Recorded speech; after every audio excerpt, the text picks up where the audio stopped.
Hello， 咁多同學大家好，歡迎嚟到 Easy 我係風 Sir 啊。咁今日咧，我哋承接翻上一集，教大家第二個咧，我哋學錯咗6年嘅修辭手法，就係反問個兄弟設問句啦。咁設問句咧，通常我哋點解會學錯咧？就係話咧，我哋學嘅口訣唔夠準。第二，學識咗之後咧，我哋唔了解呢個修辭手法嘅特點啊，令到我哋冇辦法喺其他環節度攞分，中文考試卷損失咗好多分數。所以今日咧，風 Sir 咧會傳授我獨一無二嘅風式口訣同風式教法，千祈唔好錯過，相信一定幫到你嘅。好啦，嗱，我哋睇翻啦，咁我哋之前學過啦，反問句叫明知故問咧，上集我都同大家講過啦。如果有人咁同你講咧，兜巴煎死佢，啪，錯嘅係咪？未睇嘅記得重溫翻啦。好啦，咁我去翻啦，設問句我哋以往學嘅係咩啊？自問自答係咪啊？自問自答10個9個老師咁同你講噶啦。好啦，咁但係咧喺風 Sir 心目中咧，自問自答係咪一個好嘅口訣咧？我嘅答案係咁嘅。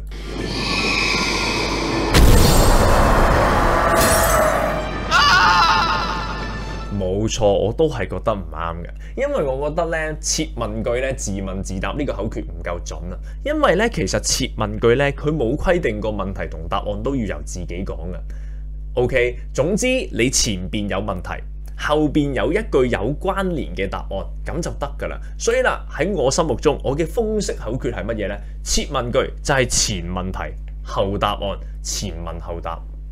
得唔得 ？OK， 佢冇規定個問題同答案要自己講噶，你唔需要探究下係邊個講呢句説話嘅。總之係前面問完，後邊答翻就得噶啦。OK， 嗱，睇幾個例子啊，好嘛？好似呢度啦，邊個係最英俊嘅男生啊？嗱，成日睇 Easy 學嘅小朋友應該都唔使我講都知道個答案啦，正是風老師。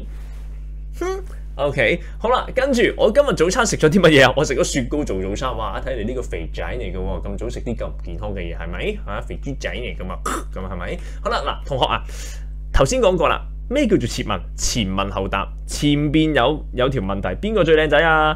哦，係風 Sir。嗱，我哋唔需要理呢兩句係邊個講㗎，總之前邊問完，後邊有答案就得㗎啦。下邊嗰條都係啊，我今朝食咗咩啊？食咗雪糕。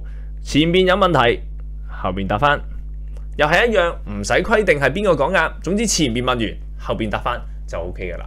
好啦，咁喺呢個時候咧，風 Sir 咧想大家諗一個問題。咁呢個係咪設問句呢？前邊問完問題喎，係咪？小朋友話啦，阿 Sir 佢前邊問完問題喎，後邊有句嘢喎，佢仲唔係設問？嗱，其實呢句唔係設問嚟㗎，因為點解呢？邊個係最英俊嘅男仔啊？我都唔知。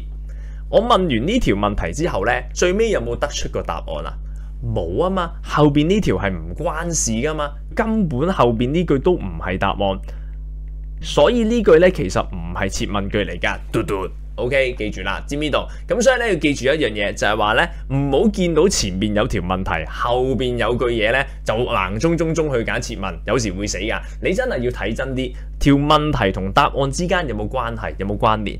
有關聯嘅，我哋先會當佢係設問，得唔得？特別啲考試卷好中意咁考噶，前面寫句反問句啦，跟住後邊求其加句嘢咧，好多同學仔就會揀設問噶啦。呢個係近年好新興嘅題型嚟噶，所以你哋要小心，知唔知道 ？OK， 嗱，設問嘅正確口訣、風式口訣同埋進階教法我都教晒你啦。好啦，咁我仲有啲乜嘢乾貨要分享俾大家呢？非常之咁重要，我哋即刻睇下先。嗱，同學仔啊，咁我哋又去思考下啦。喂，其實同反問一樣啫嘛。你設問句，其實你係知道個答案嘅。你問完答翻，同學啊，既然作者知道個答案呢，點解要問完再答呢？嗱，其實你唔使噶，你唔使問呢條問題噶。第二條啦，你就要查咗咪得咯。我食咗雪糕做早餐咪得咯。我點解要問呢條問題咁嘥自己口水呢？係咪啊？好似第一題咁啦，我唔使同你講誰是最英俊的男孩，正是風老師噶，唔使同你講啊，風老師最靚仔咪得咯。使乜要問呢條問題啫？嘥氣。有冇諗過呢個問題啊 ？OK， 嗱，同學仔，咁今日咧，風 Sir 開估啦。設問句佢到底點解要咁做？佢嘅目的係啲乜嘢呢？因為啊，小朋友，其實設問句係問完問題之後，後邊答翻啊嘛。其實問問題有一個咩效果呢？就係吸引你嘅注意力。OK， 得唔得？明唔明白我講乜嘢？好簡單，人哋同你講嘢呢。喺咩情況下你一定會擰轉頭去望一望佢啊？就係人哋問你問題咯，你一定要應噶嘛。OK， 你好嗎？咁擰過去啦，係咪啊 ？OK， 得唔得？我想問下你去拜年嘅時候咧，啲親戚問你啦，哎呀，仔仔啊，強仔，啲成績點啊？拍拖未啊？嗱，你就算唔想應佢，你都要擰個頭埋去㗎。人哋問你嘢啊嘛，所以啦，問完之後答翻有一個咩效果呢？就係吸引你嘅注意力，令你哋肯聽佢講嘢。OK， 所以記住啦，設問句有一個吸引注意力嘅效果。咁我哋諗深多一層啦。咁點解我要吸引你嘅注意力啊？冇錯啦，因為啦，我要確保你專心聽啊。所以記住啦，其實設問句咧同反問一樣，都有帶出重點嘅效果㗎。明唔明白我講乜嘢啊？你唔會見到個老師咁㗎。咁多小朋友望晒過嚟，望晒過嚟啊，吸引晒你注意力，跟住講咩啊？早晨，乜早晨好重要咩？唔使噶嘛，係咪啊？所以嗱，既然咧我要吸引你注意，即係代表我講嘅嘢好重要，所以我好想你專心聽，擰過嚟望住我，得唔得？所以咧呢一個特點咧喺句意辨識嚟講咧係相當啱用嘅。同埋啦，通常咧我哋講吸引人注意咧，其實我哋幾時要吸引人注意啊？就係我哋一開始講嘢就要吸引人注意啊嘛。所以咧通常咧排句成段咧係會喺嗰段嘢嘅最開頭出現㗎。呢個技巧可以應用喺咩身上呢？應用喺排句成段身上啦。設問句就通常開手啦，得唔得？我哋原來可以運用設問句呢兩大特性呢，嚟到運用喺唔同嘅範疇上邊嘅。喺我哋中文考試卷嗱，實戰兩條同你試下好嘛？嗱，我哋睇下呢一個啦。佢話咧，阿風 Sir 咧點解會創辦 E 時學咁啊？睇下風老師點解會創辦 E 時學啊？等我話你聽啦。風 Sir 咧當初咧為咗令到佢嘅學生咧有更多課後嘅資源啊，於是咧用咗成萬幾蚊咧就買器材拍攝教學影片。嗱，呢個真㗎，令到同學仔可以課後溫習啦。而為咗令到同學咧更加投入啊，就依照咗其他實況主 YouTuber 嘅做法，設計咗好多圖案同埋縮圖，所以就有今日嘅 E 時學啦。呢段字想講啲乜嘢啊？咁平時同學仔做親呢種題目咧，通常見到咁大段字，跟住要你濃縮嘅話咧，你都係呢種反應㗎啦。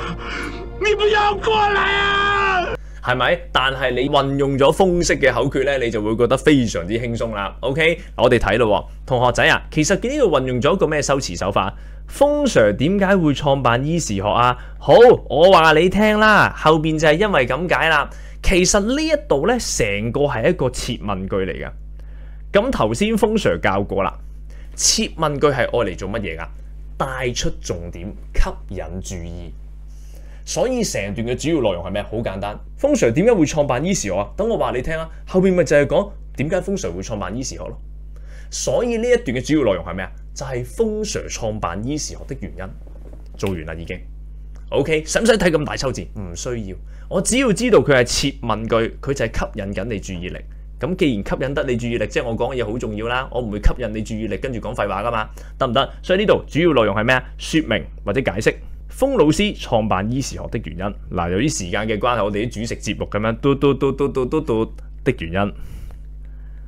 OK， 咁就搞掂啦。得唔得？說明風老師創辦 E 時學的原因就係咁簡單。我哋運用設問句，原來可以好輕鬆咁喺句意度、段意度揾到重點嘅，得唔得 ？OK， 好啦，咁我哋運用到另一個實戰情況啦。我哋睇下我哋點樣運用實戰情況先，嚟啦！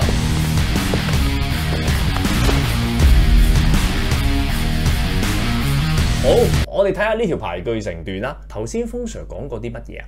設問句係用嚟吸引你嘅注意力。幾時要吸引人注意力㗎？你由個表演一開始就要吸引個觀眾注意力㗎啦。所以咧，設問句咧，佢通常會放喺句子嘅最開頭嘅。咁所以咧，我哋會將邊句句子放喺最開頭 ？B for boy， 白米有咩益處啊？跟住後邊咪講白米有咩益處咯。所以呢個咧就會放喺最開頭啦。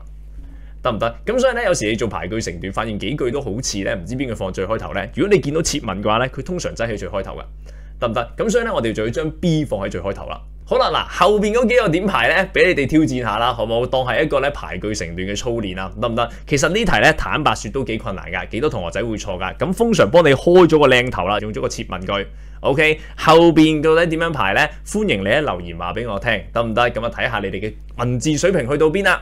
好啦，咁我哋咧總結翻今日嘅嘢先。設問句口訣係咩啊？唔再係自問自答啦，而係前問題後答案，前問後答啊。咁而且我哋諗埋啦，點解我哋要用設問句啊？因為我想帶出重點，因為我想吸引你嘅注意力。我哋運用呢個口訣就可以好輕鬆咁樣分到咩叫設問啦。排句成段可以知道邊個放最頭啦。亦都可以喺句意段意度揾到重點啦。OK， 好啦，今日嘅技巧嚟到呢一度啦，相信一定可以幫到大家嘅。謹記我嘅封式口訣，考試攞啲好成績翻嚟啦。我係風 Sir，我哋下次見，拜拜。